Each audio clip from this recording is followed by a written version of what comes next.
Интервью с вами – это очень непростая история. Если бы мы были с вами в другом веке, я бы сейчас вызвала вас на дуэли. Не обидно, когда говорят безголосый Элвин Грей? Да ради бога, пускай хоть что говорят. Хау Болога. Хау Болога. Не за интервью спасибо, за ваше сердце. David Brown from Brazzaville. My first question is a very simple question. Why Brazzaville? Why Brazzaville? Yeah. Well, anyone who's formed a band knows that choosing a name can be a really difficult thing. It was for me. I don't remember any of them, but I made lists of band names, and I would read them to my girlfriend at the time, and she'd go, oh, that's terrible, you know, and I'd tell friends, oh, yeah. None of them were good. And then one day, I was reading the newspaper, and there was a story about the civil war in Congo. Brazzaville is the capital of Congo. Yeah. Of French Congo, yeah. Former French Congo. And at the top of the story, it tells where it was filed, like the date line, we call it in English. So it said Brazzaville, and then Reuters or AP or whatever news agency, TASS, And the word just kind of jumped out at me, Brazzaville. It's a lovely word, it sounds kind of romantic and evocative. And so there's a guy in LA named, he's dead now, but his name was Joe Frank, who was a radio personality. He was very original. He just told stories and did little skits and monologues on the radio. And I called him up and I said, Joe, I'm going to ask you a question. It's yes or no. For my band name, Brazzaville. And there's a long silence, and he said, I like it. So that's what we chose. But you have never been to Congo? Not yet, no. Not yet? No. But you'd like? I would like to, yeah, sure. Up here at 30,000 feet, above all the suffering and pain, hot tea and an in-flight magazine, an old boy in a tiny new plane and a bed.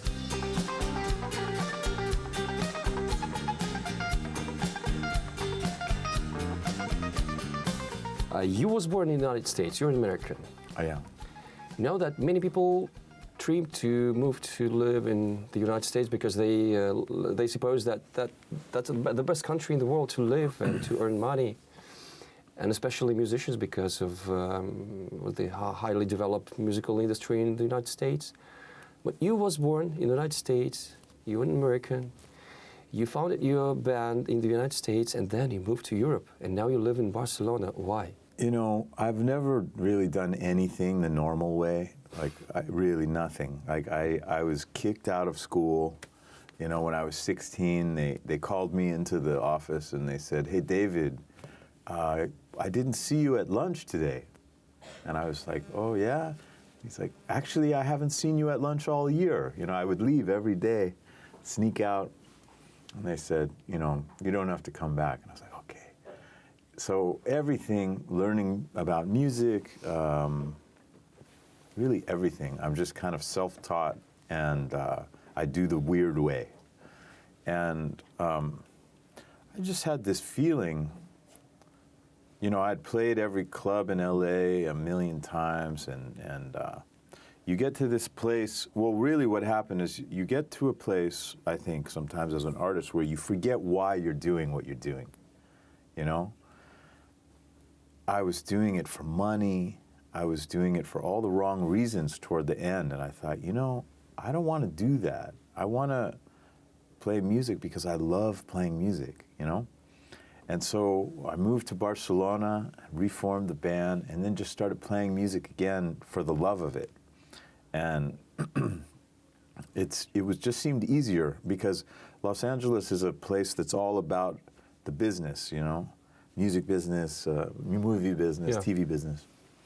And I love it. I go back and visit every year, like once or twice, but I prefer to live in Europe. So you still feel yourself an American? Yeah, specifically from Los Angeles, because it's a different kind of thing. And I grew up in downtown, like in the center of LA, which is not very common. Being White, especially. Oh, I see that. Yeah. But maybe it would be better to stay in the US because you should reach some new peaks of your musical career there, more opportunities, more money.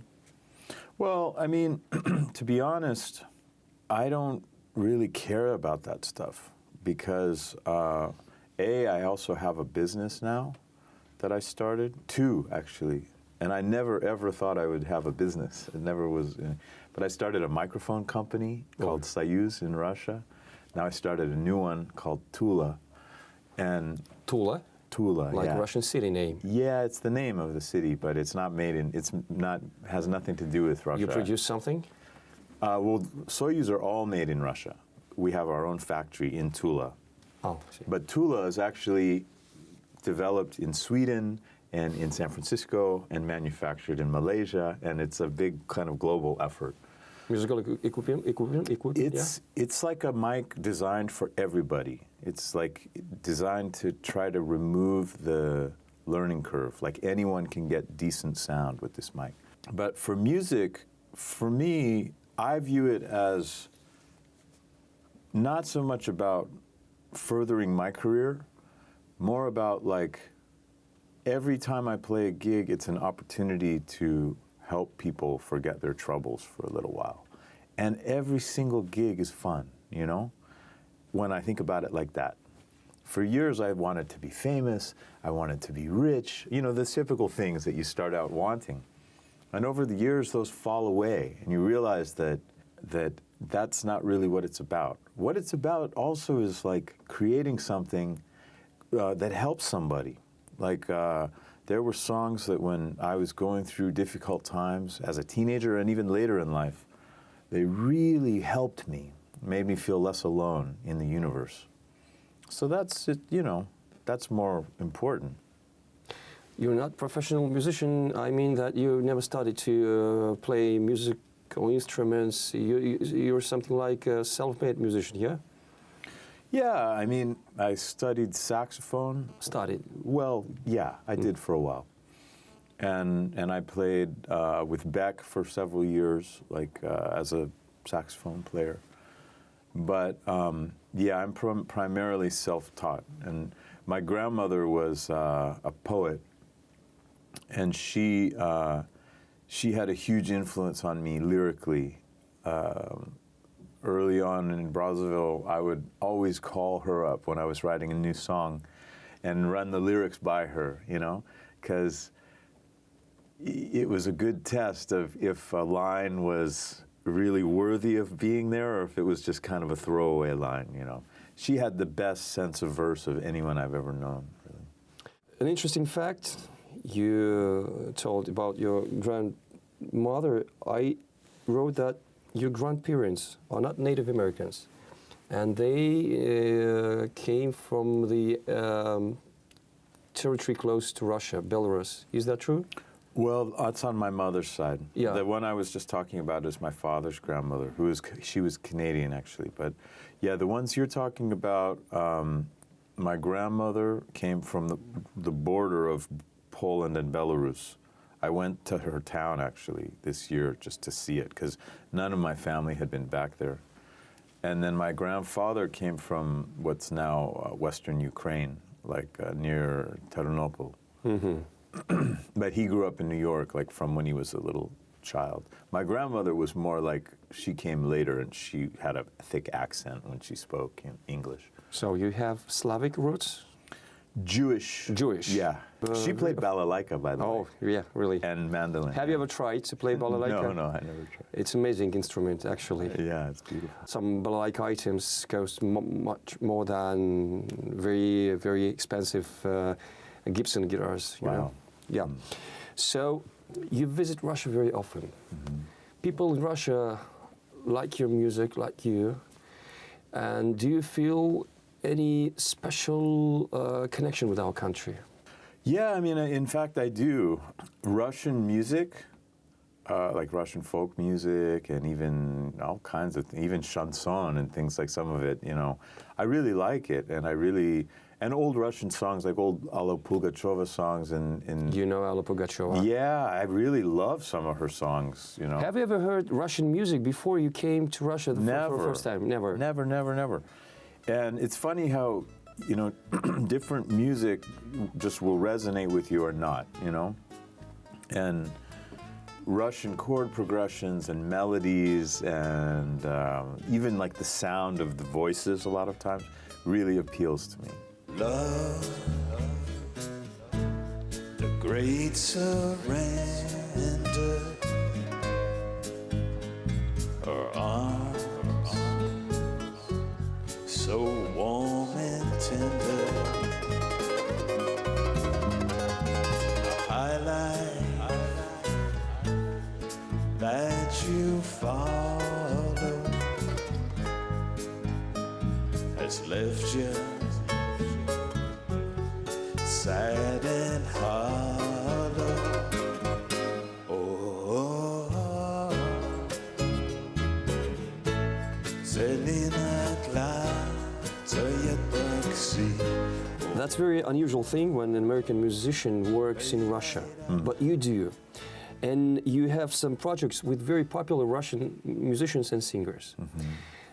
For example, the Uchpochmak project. Whose idea was that?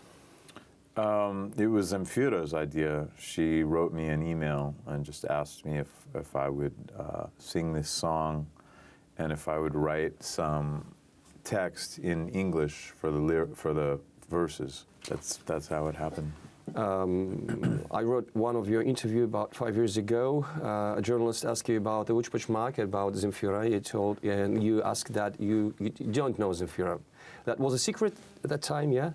Well, I mean, I'm not close with Zemfira. I met her, and I wrote that song with her, but it's not like we're close friends or anything. Do you know that Ufa is her native yeah, town? Sure. Home city, yeah. And we're very proud of her because she's one of the most popular musicians in Russia. She's a great artist. Yeah. Моя любовь такая умница, за меня молится, вас интересуется. Моя любовница такая умница, за меня молится.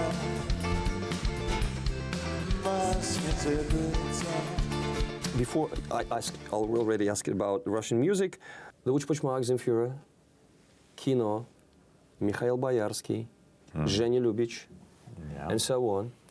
B2. B2. Yeah. So many projects with Russian. Brainstorm. They're kind of Brainstorm, really. Latvian. Yeah. They are from Latvia, but we insist that they are our friends and our brothers. Yes. But our countries and our politicals have not the best relations now, unfortunately. So I see that you like to work with Russian musicians. Sure. Are they talented? Oh, yeah. I mean, I will never do something I don't believe in. I've said no to lots of things, but if, music is good, it's good. It doesn't matter if it's from a Russian or an American or a Spaniard or whatever. Then somebody like Zemfira is just a very talented songwriter and singer and, So why none of Russian artists are known and popular abroad, in Europe and the United States? Probably a lot of it is the language, I would think, because when they sing in Russian, it's very genuine and from their heart. And I mean, for me, for example, if I tried to write a song in Russian, I'm sure it wouldn't be very good because it's not my native language. And songwriting particularly, I think, requires a lot of subtlety because you have to say a lot in a very short time. Each line has to express a lot if you're trying to tell a story or something. So I think that's the main reason. I mean, Kino, whenever I play Kino for people, they love it, musically. And But you took only the music because you wrote new lyrics for that song about your mother. Yeah, that's true. And have you ever tried to write song in Russian? Maybe. No. Never. No, I wouldn't even know where to start. I mean, I can't even really speak Russian, let alone write a song. And But you speak a little bit. a little bit, yeah. I speak a little bit, like a little 2-year-old child or something. But to write a song, I think that's any good, you have to have. I mean, maybe I could co-write it with a Russian speaker. You know. So, do you know that our region, the Republic of Bashkortostan, it is a region that is populated by more than 100 nationalities. Really? Yes, really. But the major nationality is Bashkir. Yeah. Have you heard about? Sure. So, maybe you know a few words in Bashkir? Oh, no. Never? Wait a minute. Did I learn something? I mean, it's kind of similar to Turkish, right? A little bit similar in little bit Turkish. similar, Yeah, a little yeah. bit. So maybe I will teach you. Please. Okay. Let's try. Okay. Bashkir language have many similar sounds with English. For example, the, The. Russians say a, Yeah. Bashkir say a, Yeah. like in English. Let's try. Haumagad. Yeah, try it. I think- Haumagad. How magagad. Haldaragad nisik. Haldaragad How did I get? nisik. Nisik. Great, really. And the last one. How bulagad. How balagad. Great. I hope I didn't just say something really terrible. No. okay. Just greeting and saying bye-bye. Really interesting language. Yes, really. I can imagine you on horseback when you're saying these things. Yeah.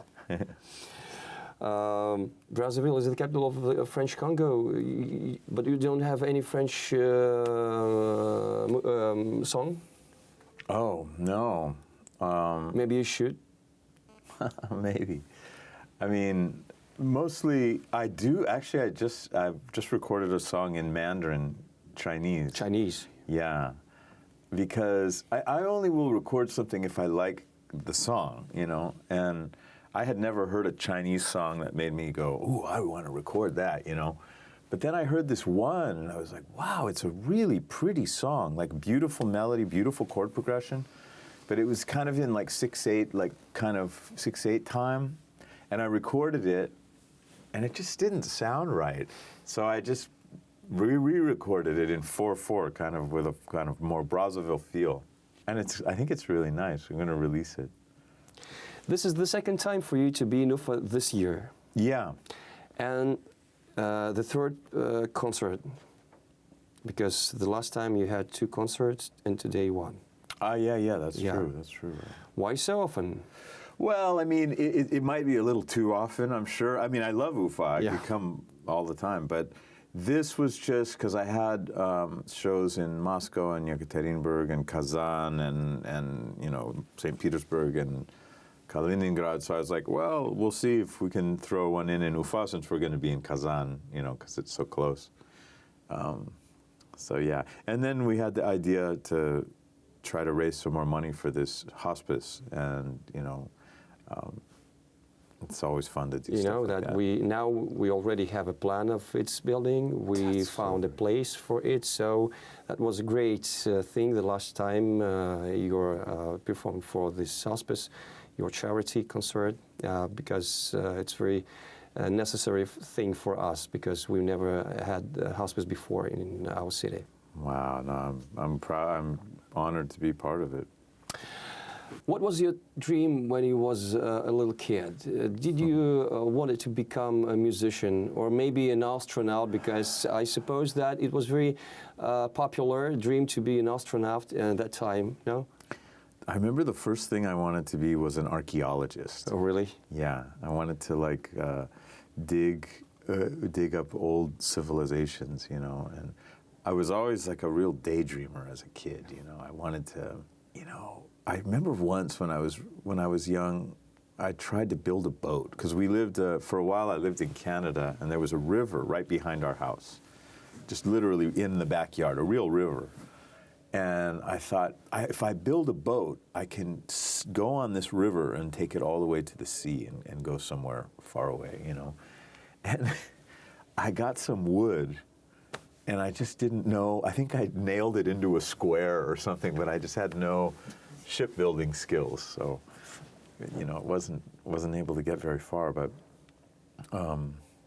then later, I really loved art. I wanted to be an artist, and then I wanted to be a poet. And because my grandmother was a poet, and I loved writing poetry. As a teenager, I wrote so much really bad poetry. Bad? Oh, horrible, horrible. Just self-conscious. You know, when you're a teenager, you think every idea that you have is an original idea. Yeah. No one's ever had it before, you know. But that's why I think it's important for people to know, like, first of all, being creative, doing something creative, is like it's the best feeling you can have, I think, other than love. Or maybe like helping someone else. Like with that other mic I'm making, it's designed to be used by people who don't know anything about recording. Like, so it can be used easily to help people create stuff. And I always want to tell people, like, make mistakes, write bad songs, write bad poetry, sing off key. You know, because all of that is a part of it. It's all necessary, you know. We live in this sort of perfectionist society where people curate their lives on Instagram, and you look at it and you're like, damn, man, that dude's got it together, you know. I can't live up to that. And yeah, so I wrote a ton of bad poetry and bad songs and all kinds of stuff. The romantic poetry? Some, but a lot of kind of really just dull philosophical poetry, you know, about the nature of life. And I've always been obsessed with space and the cosmos, and still am, very much so. When you read about Brazzaville in Wikipedia, they say that you are a rock band, but you're too romantic to be a rock musician, I suppose. I don't know. I mean, I never really worry about what kind of music we play. I mean, to be honest, in my soul, a lot of what I love is just, I think I just touched the mic, is pop songs. I love good pop songs. And I mean, that can be anything. It can be like a Marvin Gaye song. It can be, I don't know, you know, it can be a Bee Gees song. It can be a Rihanna song. It doesn't matter. Like, a good song is a good song. It's got a great melody. It's got a great hook. When the chorus comes, something inside you comes to life, you know. So often when I write songs, I'm just trying to write pop songs. They just come out weird because I don't know how to do it right, you know. It's 8 a.m. The winter sun is weak, and it's gray and it's grim. The mud-stained windows don't let a whole lot in. 13 strangers in a rundown yellow van. So the last question is, what is your dream for now? That's an interesting question. You know, to be honest, like, my whole life is such a dream, man. Like, I could never, if you'd known me when I was a teenager, you would have thought, boy, that guy, he doesn't have a good future, you know. I was really kind of not in a great place. And now I literally, everything I do for work, playing music and designing and making mics, I absolutely love doing. And I'm writing a book, too. I'm trying to write a book right now. So I have people who love me and people whom I love. I have good health. I have enough money. I live in a city that's beautiful and that there's no war going on. I fly all over the world, meeting interesting people and doing interesting things. I don't know how I would improve it, you know? It's kind of like a blessed existence already. a bit. So, David Arthur Brown from the Brazzaville, I should say thank you very much for this interview. Thank you. Thanks, Rustam. Интервью с вами – это очень непростая история. Если бы мы были с вами в другом веке, я бы сейчас вызвала вас на дуэль. Не обидно, когда говорят безголосый Элвин Грей? Да ради бога, пускай Ради бога. хоть что говорят. How Bolagad. How Balaga. Не за интервью спасибо, за ваше сердце.